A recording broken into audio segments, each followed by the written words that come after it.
Hi, Ganoderma Morning. I'm Candice and you're watching at Candice Journey. Bakit naiiba ang networker sa ibang profession?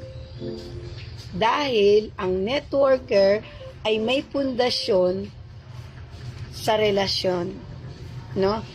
Ulitin natin. Dahil ang pundasyon nito ay relationship, influence, at duplication.